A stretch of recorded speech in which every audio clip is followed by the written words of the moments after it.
नमस्कार दोस्तों, मैं गिरीश कुमार कंसल्टेंट के नॉलेज भरे यूट्यूब चैनल में आपका स्वागत करता हूं। दोस्तों, आज मैं आपको एक ऐसा प्रोडक्ट बताने जा रहा हूं जिसके बारे में सोचते तो बहुत लोग हैं, पर टेक्निक तथा प्रोसेस पता ना होने की वजह से उसे बहुत से लोग बना नहीं पाते।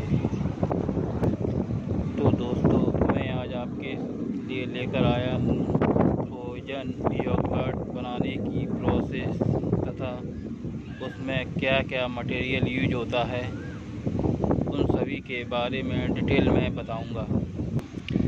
फ्रोजन योगर्ट को बनाकर आप एक अच्छा प्रॉफिट कमा सकते हैं तथा अपना एक ब्रांड मेंटेन कर सकते हैं, जिसको बनाना वैसे तो बहुत कठिन है, पर मैंने इसको अपनी विधि से बहुत ही आसान तरीके से बनाना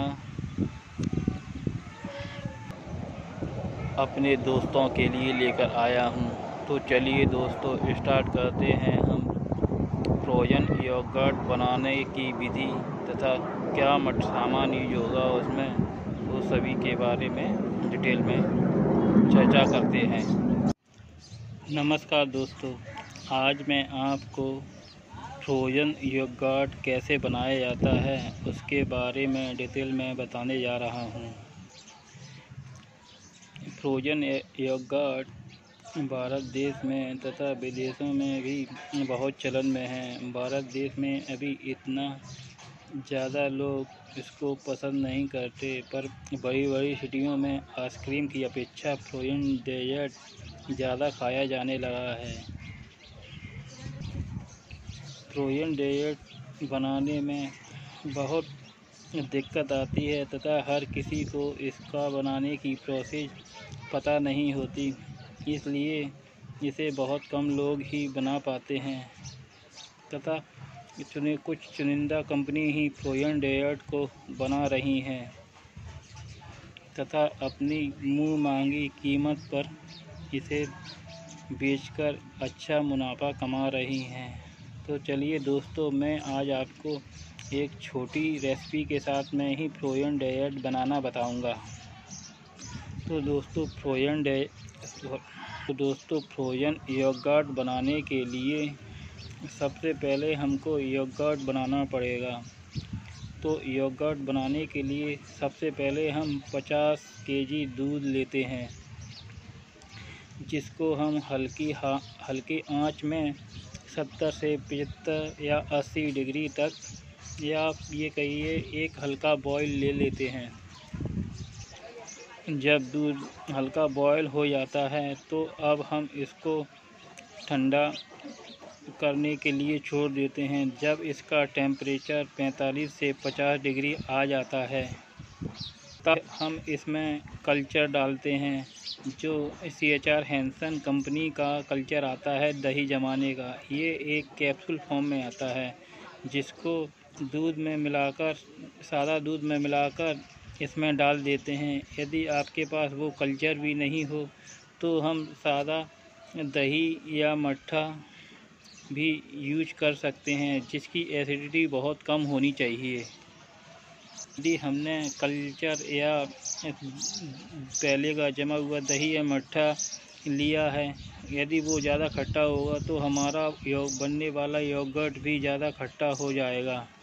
तो इसलिए इसको ध्यान में रखना चाहिए कि यूज करने वाला कल्चर हमेशा कम खट्टा होना चाहिए, उसकी एसिडिटी बहुत कम होनी चाहिए।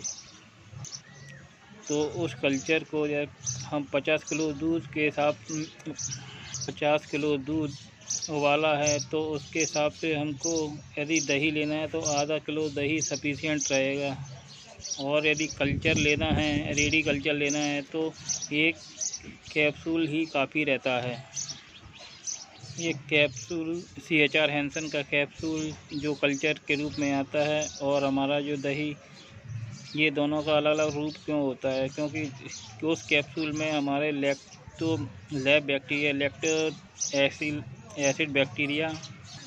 लैक्टिक एसिड बैक्टीरिया प्रिजर्व करके रखे जाते हैं जो इनएक्टिव फॉर्म में रहते हैं तथा वो मिल्क के संपर्क में आने के बाद एक्टिव हो जाते हैं तथा अपनी ग्रोथ करना स्टार्ट कर देते हैं तथा दही में उपस्थित लैब बैक्टीरिया पहले से ही एक्टिव रहते हैं तथा वो दूध में जाने के बाद अपनी ग्रोथ स्टार्ट कर देते हैं। जब हम दूध में कल्चर मिला देते हैं तो इसको हम रूम टेम्परेचर पर 10 से 12 घंटे के लिए जमने के लिए छोड़ देते हैं। जब हमारा 10 से 12 घंटे बाद योगर्ट बनकर तैयार हो जाता है तो इसको हम मसलिन क्लॉथ में रखकर किसी फिक्स स्थान पर टांग देते हैं जिससे इसका एक्स्ट्रा वाटर रहता है वो निकल जाता है। इस प्रोसेस को होने में 5 से 6 घंटे का समय लगता है। 5 से 6 घंटे बाद जब इसमें से जो एक्स्ट्रा पानी रहता है वो निकल जाता है तथा उसको जिस पानी में ज़्यादा खट्टा होने के चांस रहते हैं वो भी इसमें पूरी तरह से निकल जाता है। जब ये बचा हुआ वो योगर्ट बचता है उसको हम हैंग योगर्ट बोलते हैं। अब हम योगर्ट बनाना फ्रोजन योगर्ट बनाना स्टार्ट कर देते हैं। तो सबसे पहले जो हमने हैंग योगर्ट तैयार किया था उसका वजन चेक करते हैं। यदि 20 से 25 किलो के बीच में उसका वजन रहता है तो हम इसमें 5 किलो चीनी तथा 5 किलो पानी के साथ में एक घोल तैयार करते हैं जिसे हम हैंग योगर्ट में डाल देते हैं तथा इसमें 5 किलो ताज़ा भैंस का दूध भी डाल देते हैं जो पहले से पास्चराइज किया हुआ होता है तथा 2 किलो क्रीम डाल देते हैं। अब इसको अच्छी तरह से मिक्स करते हैं।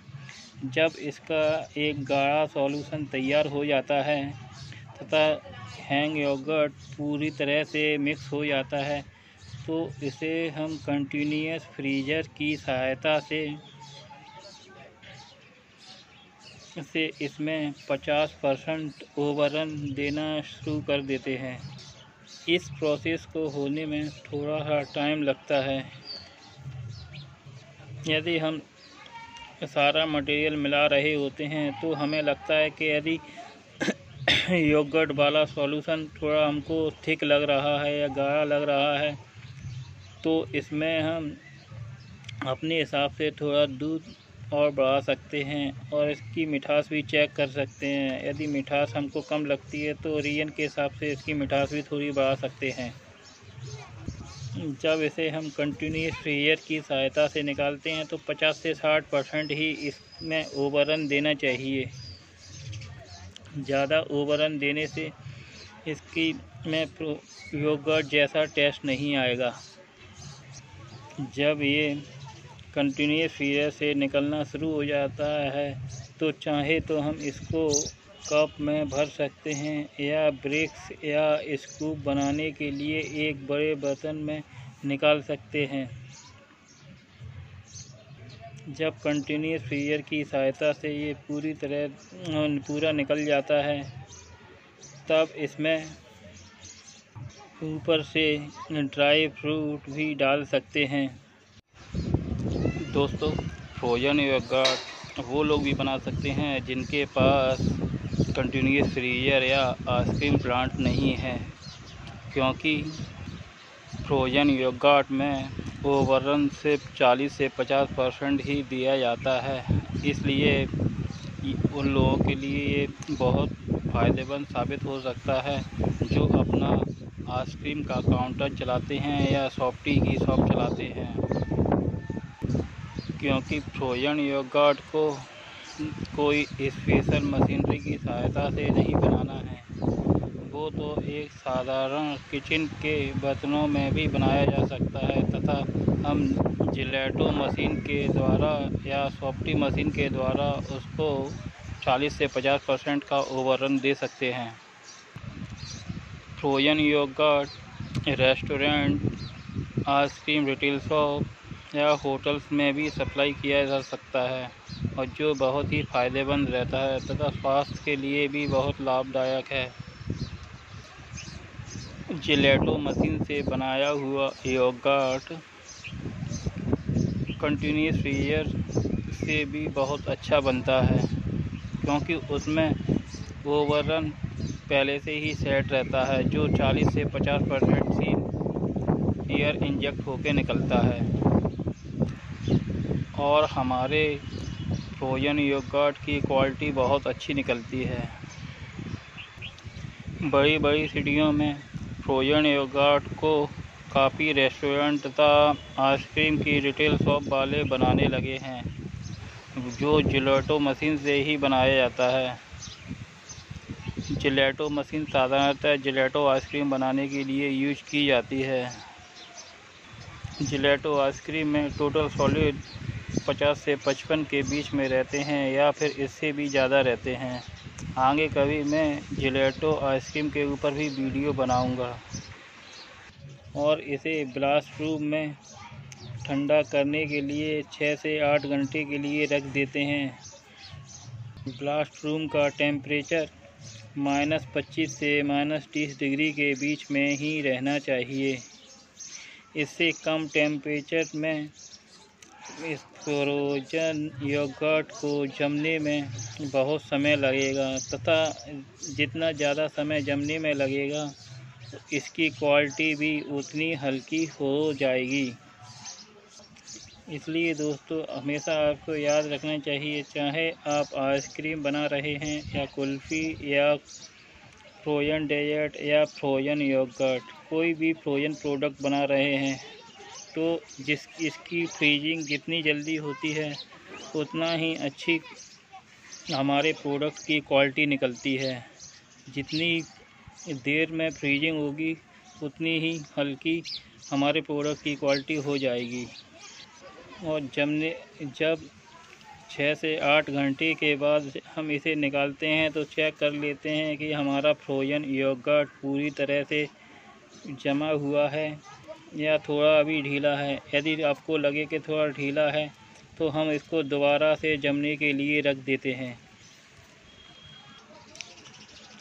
फ्रोजन योगर्ट को हम शुगर फ्री फ्रोजन योगर्ट भी बना सकते हैं, और उसी तरह हम शुगर फ्री या कैलोरी फ्री आइसक्रीम भी बना सकते हैं। और इसमें जो इंग्रेडिएंट यूज होते हैं मैं उनको आने वाले वीडियो में बताऊंगा। तो दोस्तों, बने रहिए कुमार कंसल्टेंट के यूट्यूब चैनल के साथ, तथा जो लोग मेरे इस चैनल पर नए हैं वो मेरे इस चैनल को सब्सक्राइब कीजिए तथा घंटी वाला बटन ज़रूर दबाइए, जिससे आने वाले वीडियो सबसे पहले उनको मिल सके, तथा एक लाइक ज़रूर कीजिए। यदि आपको इन प्रोडक्ट बनाने में कोई समस्या आती है तो एक कमेंट ज़रूर कीजिए, तथा आपको आगे फ्यूचर में कौन से प्रोडक्ट की रेसिपी चाहिए वो भी आप कमेंट करके बता सकते हैं, तथा मेरा नीचे दिए हुआ नंबर पर आप पर्सनली संपर्क कर सकते हैं यदि आपको कोई समस्या आती है। तो धन्यवाद, नमस्कार।